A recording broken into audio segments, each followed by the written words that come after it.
They say plants can feel pain, that they scream in frequencies we can't hear when you cut them.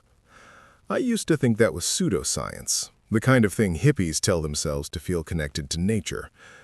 I don't think that anymore, because I've heard the screaming, and it sounds human. This is the story of Harrow Farm and the harvest that never ended. Part 1. The Discovery.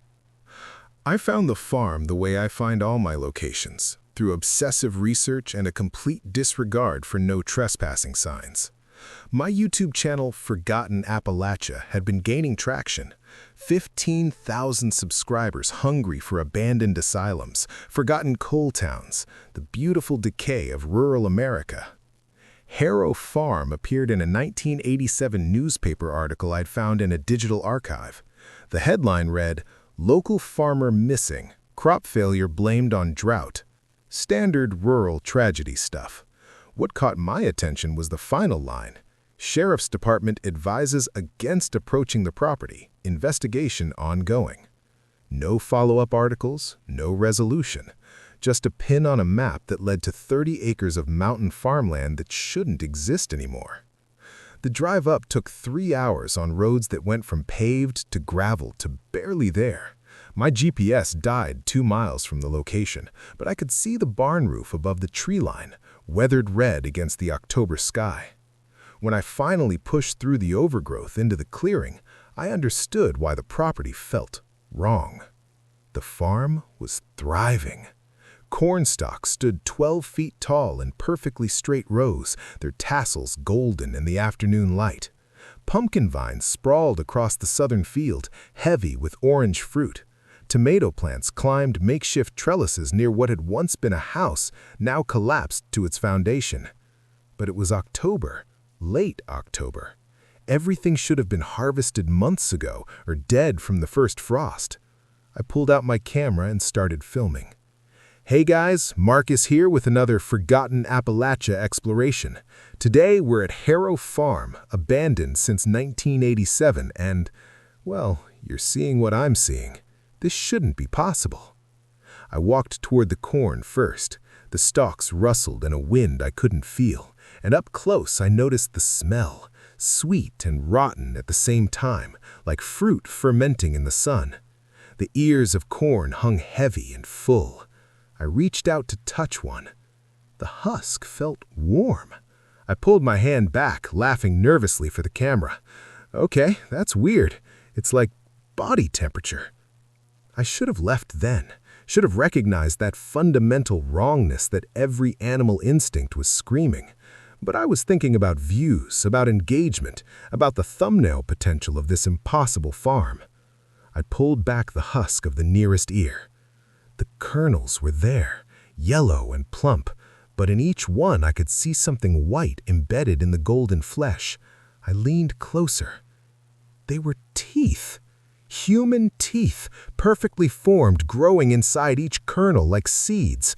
Molars, incisors, canines, a complete mouth's worth scattered across the cob. I dropped it, stumbling backward. The ear hit the ground, and I swear to God I heard it make a sound, a small, wet gasp. "What the fuck?" I whispered, camera shaking in my hand. I should have run, should have deleted the footage and never looked back. Instead, I walked toward the pumpkin patch. Part 2. The Garden of Flesh. The pumpkins sat fat and orange in the afternoon light, looking like every autumn decoration you've ever seen. Normal, seasonal, safe. I knelt beside the largest one, easily 60 pounds, and ran my hand over its surface.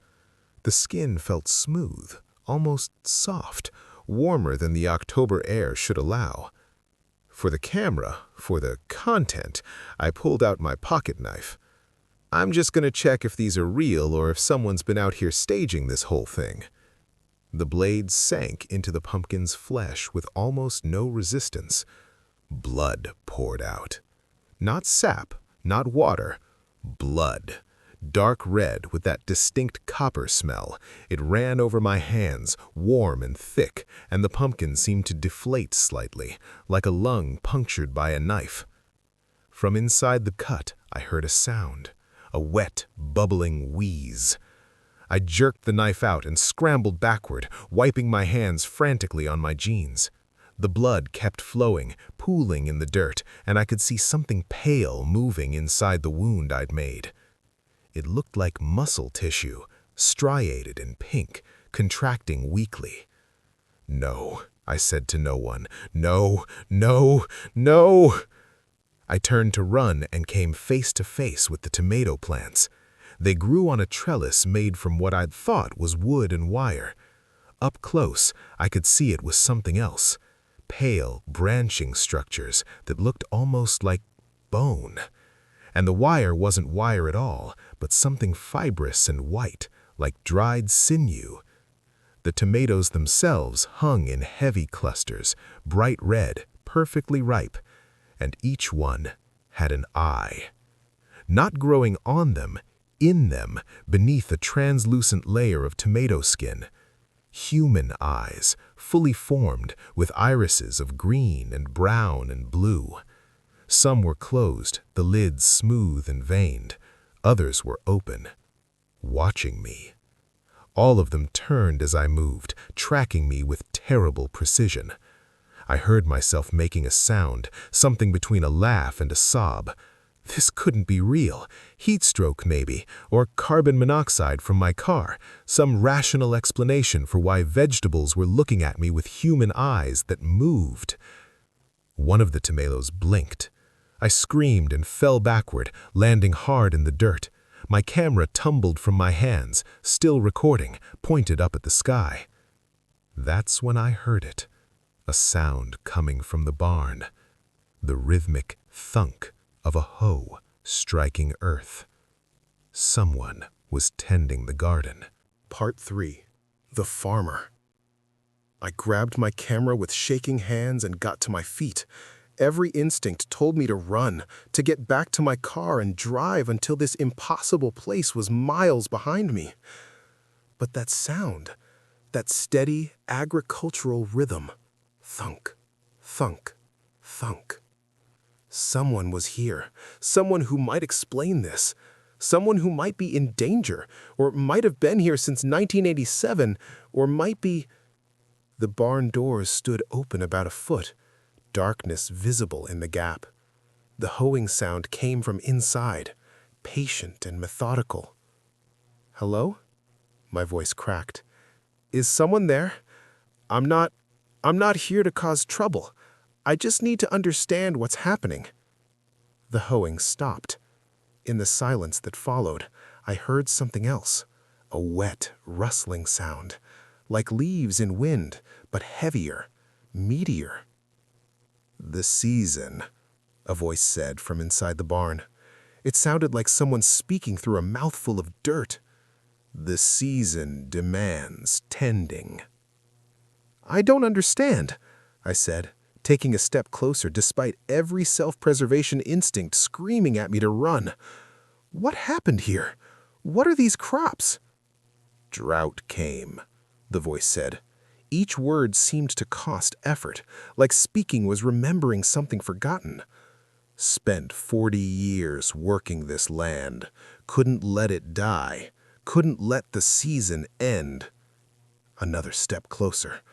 I could smell it now. That same sweet rot from the corn, but stronger, mixed with fresh earth and something else, something like a wound left open too long. "Made a deal with the soil, with the seed. Give what the land needs, blood, bone, self. Make the crops grow one more time, one more harvest." "When?" I whispered. "When did you make this deal?" 1987. Jesus Christ! "But the season," the voice said, and now I could hear something else in it. Confusion, maybe, or despair. "The season won't end. The crops won't die. They just keep growing, keep changing, keep needing tending." Through the gap in the barn doors, I saw movement. Something tall, impossibly tall, unfolding itself from where it had been hunched over a garden plot. "I can't stop," the voice said, and now I recognized the emotion in it, not confusion. Agony. "The land won't let me stop. I've become the season, and the season just keeps growing." The figure moved into the light. Part 4. The Harvest. I want to tell you it looked like a man, that there was something recognizably human about it. I'd be lying. It stood 9 feet tall, but not in the way a tall man stands. Its legs were too long, jointless, made of something that looked like bundled corn stalks wrapped in what might have once been denim. The torso was broader, wrong, with ribs that seemed to be made of curved bean poles, covered in a stretched, bark-like skin that wept clear sap from 1,000 tiny cracks. The arms, God, the arms, reached nearly to the ground. Too many elbows, ending in hands that had too many fingers. Each digit looked like a different plant stem: tomato vine, cornstalk, pumpkin runner. The nails were seeds, pushed through the flesh and blackened with soil. But the face was still trying to be human. I could see the shape of a skull under there, but it was covered in a growth of moss and lichen. Wheat grew from the scalp in thin golden stalks. The mouth was too wide, the jaw stretched, and when it opened, I could see the teeth weren't just teeth anymore. They were kernels of corn, rooted in the gums, growing and pushing against each other. The eyes, though. The eyes were still human. Blue, I thought, though it was hard to tell through the cataracts of plant matter that had grown over them. And they were crying. Clear sap ran down its face like tears as it looked at me. "Please," it said, with that mouth full of corn kernel teeth, "please, I can't stop harvesting. The crops, they need me. They're part of me now. If I stop tending them, they hurt. If I stop, I hurt. We're the same thing now, the farmer and the field." It took a step forward, and I heard the creak of its body, like wind through dry stalks. "Are you—" I couldn't finish the question. "Thomas Harrow," it said. "Was, am, don't know anymore. Been so long since I was separate from the soil." I raised my camera with trembling hands, the documentarian in me unable to stop, even in the face of this impossibility. "The drought that year," Thomas Harrow said, moving closer. "Worst I'd ever seen. 4th generation on this land. Couldn't be the one to lose it. Couldn't be the failure." Another step. I could see things moving under his skin now. Roots, maybe, or veins that had become roots. Found something in the old barn. Book, maybe. Instructions. Said the land remembers. Said it can be fed. Said if you give enough of yourself, the crops will never fail. "What did you give?" I whispered. "Everything." The word came out like a sigh through autumn leaves. "Blood first, then flesh, then bone. The crops grew. God, they grew. Best harvest of my life. But when I went to reap, they'd changed, and so had I." It was right in front of me now. I could see tomatoes growing directly from his shoulder, their eyes, dozens of them, all watching me with terrible awareness. Corn silk sprouted from wounds in his arms, white and fine as hair. A pumpkin was growing from where his stomach should be, partially embedded in his torso, its orange skin stretched tight. "Every year the boundary breaks down more," it said. "More of me becomes them, more of them becomes me. We're not farmer and crop anymore. We're just the season, forever growing, forever harvesting, forever tending. One of its root tendril fingers reached towards me, almost gently. "You shouldn't have come here. The crops are hungry, always hungry, and you're so full of what they need, so full of human." I ran. Part 5. The Long Furrow. I made it maybe 20 feet before I felt something wrap around my ankle.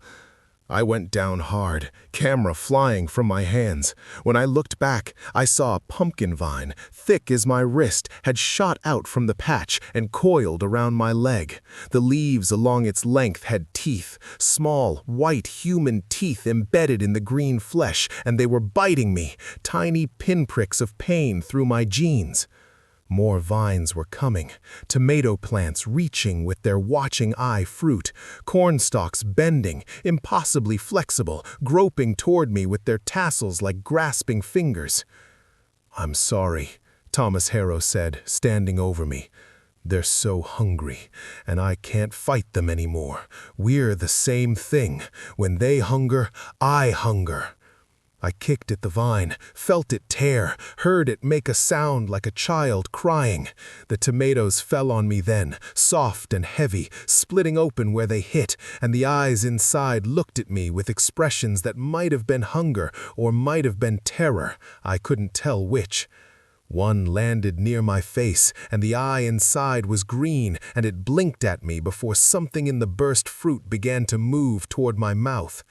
I screamed and rolled, got to my knees, crawled through dirt that felt too warm, too aware. The corn stalks bent down around me, and I could see it now. The kernels in their ears weren't just teeth. They were biting at the air, tiny mouths opening and closing, making a sound like chattering. Thomas Harrow reached down, and with surprising gentleness pulled a vine away from my arm. "Go," he said. "I can hold them back for a moment, just a moment, but you have to run, now." "Why?" I gasped. "Why let me go?" Those human eyes, drowning in plant matter, focused on me. "Because I remember," he said, "just barely. I remember being separate, being just me, and I'm still trying to save something, even if it's just you." The vines around him writhed, angry, and I saw him spasm as if in pain. The pumpkin in his stomach split open slightly, and something that might have been blood or might have been sap ran out. "Run," he said again, and his voice was becoming less human, more like wind through leaves. "Before I forget again, before we get too hungry." I ran. The crops reached for me as I went, but they were slow, rooted, limited by their nature. I crashed through the corn, feeling kernels scrape my skin with their tiny teeth, dodged grasping tomato plants, their eyes tracking my flight with what looked like disappointment. I made it to the tree line, to my car, fumbled with my keys with hands that wouldn't stop shaking. Behind me, I could hear Thomas Harrow making a sound, a low, agonized moan that might have been words or might have been the wind through a field at harvest time. I drove. I didn't stop driving until I hit a gas station 40 miles away, where I sat in the parking lot and shook and cried and tried to understand what I'd seen. Part 6. The Seeds. That was 3 weeks ago. I didn't post the video. Couldn't. Who would believe it? It looked fake, like good CGI. The comments would call it creepypasta brought to life, accuse me of staging it for views. But I kept the footage, watched it over and over, trying to convince myself it was real, that I hadn't had a breakdown in the mountains. Then, 5 days ago, I noticed something. There was a cut on my arm. Just a small one, from the tomato plant or the corn or the scramble through the field. I hadn't thought much of it, just a scratch. But it wasn't healing right. The edges of the cut had turned slightly green, and this morning when I woke up, I felt something moving under the skin near the wound. I cut it open with a razor blade, hands steady despite the terror, and pulled something out. A seed. Pale white, about the size of a grain of rice, with hair-like roots already beginning to grow. I've found 3 more since then. One in my shoulder, one in my thigh, one just below my collarbone right over my heart. They're growing. At night, I can feel them. Not pain exactly, more like awareness, like something waking up inside me, taking stock of the resources available. I catch myself standing in the sun sometimes, face turned up to the light, and feeling something like satisfaction before I realize what I'm doing. Yesterday I threw up. In the toilet, mixed with bile and blood, were tiny kernels. They had teeth. I'm afraid to eat, afraid to drink, afraid to sleep, because I think the seeds are changing me from the inside out, the way the land changed Thomas Harrow, the way a farmer becomes the field. Last night, I had a dream. I was standing in a garden that went on forever, tending crops that were part plant, part human. And I was happy, content, because the season demands tending, and I was finally fulfilling my purpose. When I woke up, my fingernails had fallen off. Beneath them, I could see tiny white roots beginning to push through. I'm typing this now because I think I have maybe a few more days before I can't anymore, before my fingers become something else, before the roots push too deep, before the harvest claims me too. I thought about going back to the farm, confronting Thomas Harrow, demanding answers, a cure, something. But I'm afraid of what would happen. Afraid that if I returned to that soil, the transformation would accelerate, that the land would recognize me as a seed planted and make me grow. I'm afraid that part of me wants to go back. The cuts on my arms have turned completely green now. This morning, I think I saw a small leaf pushing through the skin on my wrist. And I'm so hungry. But not for food, for sunlight, for water, for soil, rich and dark, to put down roots. They say plants can feel pain, that they scream when you cut them. I believe that now. But what I learned at Harrow Farm is worse. Plants can feel hunger, and humans make excellent fertilizer. If you're ever driving through the mountains and find a farm that shouldn't still be growing, turn around. Don't stop. Don't investigate. Don't let the crops touch you. Because the season never ends, and the harvest is always hungry. If this story kept you up at night, hit that like button and subscribe for more tales from the forgotten corners of America. Drop a comment telling me what you'd do if you found Harrow Farm. Would you investigate, or would you run? And whatever you do, check your garden before the next harvest. You never know what might be growing there. Until next time, stay out of the fields.